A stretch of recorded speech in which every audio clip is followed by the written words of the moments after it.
Building, বড় বড় অট্টালিকা, বড় বড় হল। আজকে যারা প্রভোস্ট বললেন, যারা আমাদের অ্যাসিস্ট্যান্ট প্রক্টর বললেন, দেখা যাবে হয়তো এখানে তারা নিজেদের কাছকে খুব মনে হচ্ছে আমাদের দায়িত্বর জায়গাটা খুব ছোট। হয়তো একটা সময় তারা দেখবে যে না, এই ইউনিভার্সিটি আমি প্রভোস্ট ছিলাম, এই ইউনিভার্সিটি অ্যাসিস্ট্যান্ট প্রক্টর ছিলাম, যখন এই ইউনিভার্সিটিটা তার ইউনিভার্সিটির সামগ্রিক একটা জায়গায় চলে আসবে। এই জায়গা থেকে আমি মনে করি যে তোমরা এটা নিয়ে কখনোই মনের মধ্যে কোনো কিছুই রাখা দরকার নেই। এই জন্য আমার একটা প্রথম প্রশ্ন, কে কে এই ইউনিভার্সিটিতে পড়তে চেয়েছিল? মানে কে কে এই ইউনিভার্সিটিতে পড়তে চেয়েছিলাম? মানে একবারে ভেরি ফিউ। হ্যাঁ, মানে খুব অল্প সংখ্যক। মানে আমি যতটুকু জানি, আমার উপাচার্য বলছেন যে 82 জন স্টুডেন্ট পড়তে হয়েছে। তাই যে 82 জনের মধ্যে হার্ডলি আমি দেখলাম 8 জন, হ্যাঁ 8-10 জন যেন এখানে পড়তে চেয়েছে। এটা খুব স্বাভাবিক ভাবে। এখন রিয়েলিটি হচ্ছে কি, রিয়েলিটি এটাই যে তোমার চাওয়া এবং পাওয়ার সাথে ব্যবসায়ী করবে। সবাই তো যাবে এই ইউনিভার্সিটি, এগ্রিকালচারের কথা বলতে চাই, তাই সবাই যাবে ময়মনসিংহে পড়তে, বাট ময়মনসিংহে তো সবাইকে অ্যাকোমোডেট করতে পারবে না। এই জন্য আমার একেবারে প্রাইমারি কনসার্ন হচ্ছে যে তুমি যেটা পেয়েছো সেটা নিয়ে সন্তুষ্ট হও এবং সেখান থেকেই তোমার জীবনটাকে শুরু করো। আমি পার্সোনালি যদি আমাকে বলি, আমার বাড়ি মেহেরপুর অজপাড়া গায়ে একটা গ্রামের ছেলে, একদম সাধারণ জায়গা থেকে। তোমরা এখন অনেক সুযোগ সুবিধা কিছুই ছিল না। আমি 86 এর এইচএসসি পাস করা, 86-7 ঢাকা ইউনিভার্সিটিতে পড়েছি। আমার শিক্ষকতার বয়সই 32 বছর। তাই যে অনেক লম্বা সময়।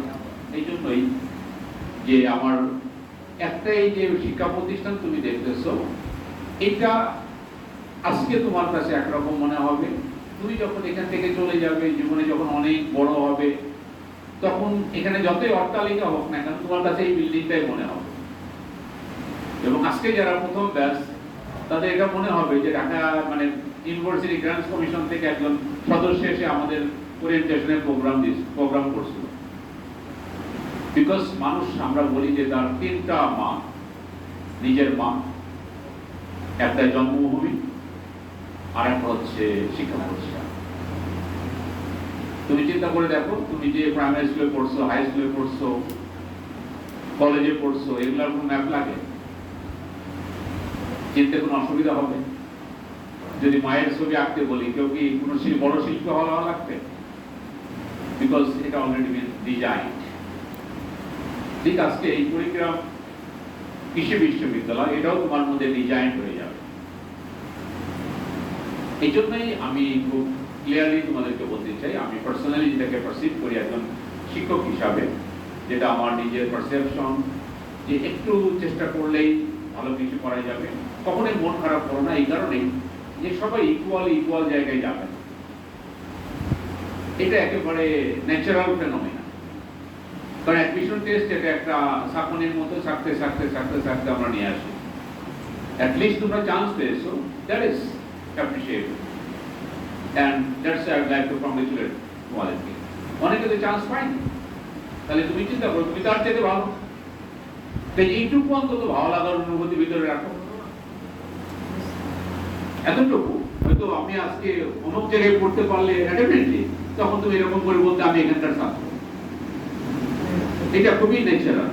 বাট সেটা তো পাওনি, তাহলে যা পেয়েছো সেটাকেই আমরা খুব নিজের মতো করে নিই, বরং যা পাওনি সেটাকে নিয়ে চিন্তা করার কিছু নেই। কারণ আমি আমার ছাত্ররা যখনই আসে, আমি বলি গাছের সবুজ গাছটাকে দেখো, চাঁদ দেখতে যেও, কারণ ওটা দেখতে গেলে চোখ নষ্ট হয়ে যাবে, বরং সবুজটাকে দেখলে তোমার চোখ ভালো থাকে, যেটা কাছে আছে। এই জন্য কবে কি হবে এত কিছু চিন্তা করার দরকার নেই। What you have in the present, সেটাকে নিয়ে তুমি চিন্তা করো। আমি হোপফুলি যে আমরা প্রত্যেকে একটা জায়গাতে আসবো। আর যে সমস্ত কথাগুলো বললাম, আমি পার্টিকুলারলি তোমাদের যিনি সম্মানিত উপাচার্য আছেন, উপাচার্য আছেন, নিজের মানুষকে আমি ব্যক্তিগতভাবে আগে দেখেছি, এবং আমাদের পার্টিকুলারলি উপাচার্য অত্যন্ত ডাইনামিক মানুষ। তোমাদের যে সমস্যাগুলো, সেই সমস্যাগুলো আমি সবসময় অ্যাড্রেস করতে চাই। মানে আমি অন্তত এটুকু বলতে পারি, আমি এই অল্প সময়, আমারও কিন্তু ইউজিসির মেম্বার এখনো 27 দিন হয়েছে আসবে। এই 27 দিনের মধ্যে ওনাদের অনেকবার অলরেডি কথা হয়ে গেছে। তোমরা যে প্রবলেমগুলোর মধ্যে আসো এই প্রবলেমগুলোকে কিভাবে অ্যাড্রেস করা যায়, কিভাবে সমাধান করা যায়, উনি প্রতিনিয়তই কিন্তু লেগে আছে। এবং আজকে আমরা কারা আসছি কিন্তু সেই প্রবলেমটাকে অ্যাড্রেস করার জন্য। এবং একই সাথে এই সুযোগটা আমি পেয়েছি যে এখানে তোমাদের সাথে দেখা হওয়ার, একজন শিক্ষক হিসাবে এটা আমার জন্য একটা বড় পাওয়া যে আমার ছাত্রদের সামনে আমি আবার কথা বলার সুযোগ পাচ্ছি। এটা আমি অনেক একটা আরেকটা, এই জন্যই যখন আমাকে বজরাজুল স্যার আমাকে যখন বলেন যে স্যার একটু আমরা এরকম করতে চাই, সো আমি এটা খুব গ্রেসফুল অ্যাকসেপ্ট করছি এই কারণে যে ছাত্রদের সাথে আসলে বেসিক্যালি শিক্ষকের ইন্টারাকশন হওয়ার জায়গাটা এটা একটা বড় জায়গা। এই জন্য আমি যে প্রবলেমগুলো আসছে আমরা আশা করি সেই প্রবলেমগুলো আমাদের এতটুকু আমি তোমাদেরকে কমিটমেন্ট দিতে পারি, আশ্বস্ত করতে পারি যে বিশ্ববিদ্যালয় মঞ্জুরি কমিশন তাদের জায়গা থেকে যতটুকু সাহায্য দেওয়া উচিত, যতটুকু সহযোগিতা, সাহায্য শব্দ আমি ইউজ করতে চাই না, সহযোগিতা করা উচিত, I would like to make a commitment, আমরা সেটা করব, ডেফিনেটলি করব সেই কাজটা। এবং আশা করি হলের যে বিষয়টা আমি কথা বললাম মাননীয় উপাচার্যের সাথে, আমরা আজকেই দেখে যাব, দেখে গিয়েই আমরা যত তাড়াতাড়ি পারি আমরা তার একটা পজিটিভ রেজাল্ট আমরা তোমাদের কাছে দিয়ে দিব, যাতে তুমি কুইকলি হলের এই জায়গাগুলো একটা। একই সাথে উনি আমাদের যে সমস্ত আরো একাডেমিক যে বিষয়গুলো আছে সেই সমস্ত জায়গাগুলোও আজকে আমাদের সাথে কথা হবে। তাই আমি এটুকু বলতে চাই যে বিশ্ববিদ্যালয় মঞ্জুরি কমিশন কখনোই কোনো কিছু বিষয়কে ঠেকিয়ে রাখবে না, রাদার আমরা ফ্যাসিলিটেট করতে চাই, আরো বেটার করতে চাই।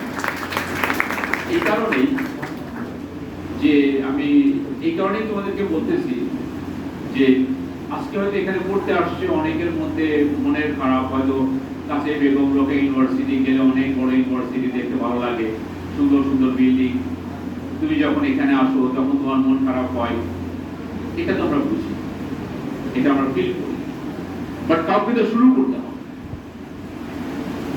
কখনোই কোনো ইউনিভার্সিটি সমস্ত বিল্ডিং দিয়ে শুরু হয়। আজকে ঢাকা ইউনিভার্সিটির কথা যদি বলো, ওটা ঢাকা মেডিকেলের একটা বিল্ডিং দিয়ে শুরু হয়েছে। রাজশাহী ইউনিভার্সিটির কথা যদি বলো, ওটা ওই রাজশাহী নদীর পাড়ে একটা লালকুটি একটা বিল্ডিং ছিল, ওটা দিয়ে শুরু হয়েছে। তাই যে প্রত্যেকটি ইউনিভার্সিটির ইতিহাস কিন্তু এরকম, কেউই একেবারে সমস্ত ইনফ্রাস্ট্রাকচার নিয়ে পড়ে তারপরে ইউনিভার্সিটি স্টার্ট করছে। এই বাংলাদেশের কোন ইউনিভার্সিটির কোনো ইতিহাস নেই। বাংলাদেশের আমি যদি বলি কোনো জায়গায় এরকম ইতিহাস নেই যে একেবারে সব এস্টাবলিশমেন্ট ফাইনাল করে তারপরে আমরা একাডেমিক কার্যক্রম শুরু করব।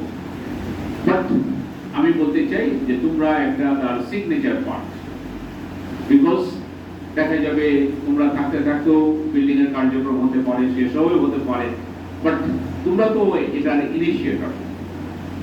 এই জন্যই এটা একটা ভালো শেপে আসবে। আমি এই কথাটা বারবার বলছি এই কারণেই যে আমাদের, বিকজ আমি শিক্ষকতা করতে লম্বার সময় ছাত্রদের মধ্যে এই ধরনের একটা ডিপ্রেসিভ অ্যাটিটিউড কাজ করে যে আমার কেমন ক্লাসরুম, যেমন আজকে অডিটোরিয়ামটা যেখানে আমরা বসে আছি সবার গরম লাগতেছে, হয়তো অন্য একটা ইউনিভার্সিটি অডিটোরিয়াম হলে এসি দিয়ে থাকতো, আর সুন্দর বসার জায়গা থাকতো।